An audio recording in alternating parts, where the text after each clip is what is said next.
आज के homeopathic video में आप सभी का स्वागत है। आशा है आप सभी स्वस्थ और प्रसन्न होंगे। आज के वीडियो का मेरा विषय है होम्योपैथिक दवा फास्फोरिक एसिड के की note symptoms of homeopathic medicine phosphoric acid. सबसे पहली विशेषता यह है कि इसमें ड्राउजीनेस पाई जाती है, अत्यधिक औंघाई का भाव पाया जाता है और अनकॉन्शियसनेस भी पाई जाती है।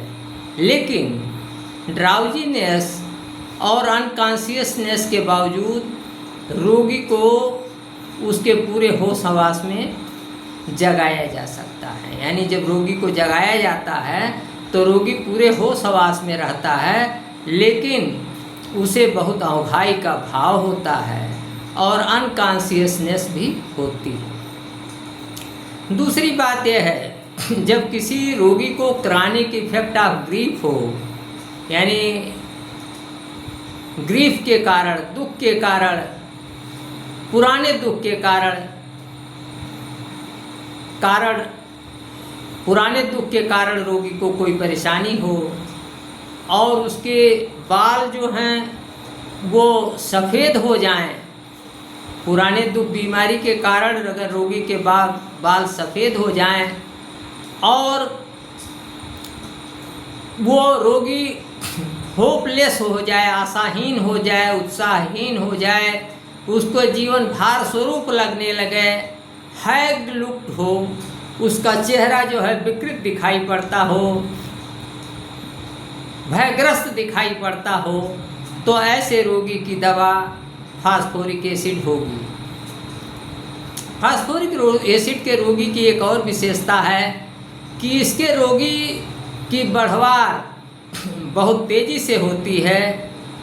इसके रोगी बहुत तेज़ी से बढ़ते हैं, इसके मरीज लंबे हो जाते हैं और इसके साथ ही साथ बढ़ते समय, यानी जिस समय लंबाई रोगी की बढ़ रही है उस समय उसके हड्डियों में ग्रोइंग पेन्स अगर होती है, बढ़वार के कारण अगर हड्डियों में दर्द होती है, तो इसकी भी दवा एसिड फास होगी। इसके अतिरिक्त इसमें यह है कि अगर सेक्सुअल एक्सेस के कारण, अत्यधिक मैथुन के कारण, मास्टरबेशन के कारण, हस्तमैथुन के कारण, अगर अत्यधिक हस्तमैथुन या सेक्सुअल एक्सेस, रति क्रिया की अधिकता के कारण, अगर फिजियोलॉजिकल एंड मेंटल यानी शारीरिक और मानसिक कमजोरी आ जाती है, तो वहाँ एसिड फास भी इसको दूर करने में बहुत ही सक्षम है।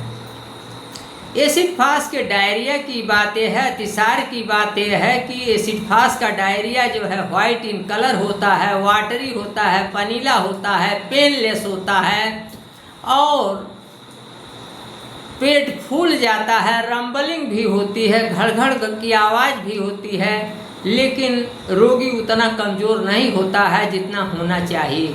तो अगर ऐसी डायरिया है कि सफ़ेद रंग का पनीला दस्त आ रहा है, पेनलेस है, दर्द रहित है, रंबलिंग मीटोरिज्म है, यानी पेट फूला हुआ है और कमजोरी उतनी अगर दस्त के कारण नहीं आ रही है, तो ऐसे रोगी की दवा फास्फोरिक एसिड होगी। फास्फोरिक एसिड की एक बहुत बड़ी विशेषता है कि इसमें यूरिन जो है प्रोफ्यूज वाटरी मिल्की होती है। अगर पेशाब जो है दूधिया हो, पानीला हो और बार बार हो, अत्यधिक मात्रा में हो, तो ऐसे रोगी की दवा फास्फोरिक एसिड होगी। ऐसे रोगी जिनके पेशाब करने के बाद ज़मीन पर लगता है कि कोई दूध उड़ेल दिया है, दूध गिर गया है, सफ़ेदी आ जाती है, तो ऐसे रोगी की दवा एसिड फास होगी। एसिड फास की रोगी की ये विशेषता है कि इसका रोग जो है बैड न्यूज़ से, बुरे समाचार से, यानी डिप्रेशन से भी बढ़ता है। इसी तरीके से मास्टरबेशन से, हस्तमैथुन से भी बढ़ता है, सेक्सुअल एक्सेस से भी बढ़ता है। इस तरीके से ड्राफ्ट से भी बढ़ता है, आंधड़ से भी, हवा से भी बढ़ता है। स्नोई एयर बर्फीली हवा से भी बढ़ता है और इसके रोग शॉर्ट स्लीप के बाद घटते हैं। तो ये मोडेलिटी मैंने बताई। इसी तरीके से एसिड फास्ट का जो हेडेक होता है वो जो है आई स्ट्रेन के कारण, आँखों से अत्यधिक काम लेने के कारण, अगर स्कूल गर्ल्स को, स्कूल की लड़कियों को अगर दर्द होता है, सिर दर्द होता है, तो वहाँ ऐसे लड़कियों की दवा फास्फोरिक एसिड होगी। इसी तरीके से इसमें बोलने में और खांसने में सीना कमज़ोर, बात करने में या खांसने में सीने में कमज़ोरी आती है, और प्रूविंग में इसके एक्सपोर्टोरेशन साल्टी पाए गए हैं, नमकीन पाए गए हैं। तो इस तरीके से आज मैंने आपको keynote symptoms of homeopathic medicine phosphoric acid के बारे में हमने चर्चा किया। और अगर इन सिम्टम्स पर आप ध्यान देंगे, इस वीडियो को बार बार ध्यान से देखेंगे, तो आपको फास्फोरिक एसिड के मरीज के चुनाव में कि आपका रोगी फास्फोरिक एसिड का रोगी है कि नहीं, इसमें बहुत ही सुविधाजनक है यह। तो यदि आप होम्योपैथिक प्रेमी हैं और आज तक अभी आपने हमारा YouTube चैनल डॉक्टर प्रेम नारायण सब्सक्राइब नहीं किया है, तो अभी सब्सक्राइब करें, आज ही सब्सक्राइब करें, वीडियो को अधिक से अधिक लाइक और शेयर करें, अपना प्यार बनाए रखें, होम्योपैथी के प्रचार प्रसार में अपना सहयोग दें। आज के वीडियो में इतना ही, अगले वीडियो में फिर मिलूँगा। नमस्कार, मैं डॉक्टर प्रेम नारायण।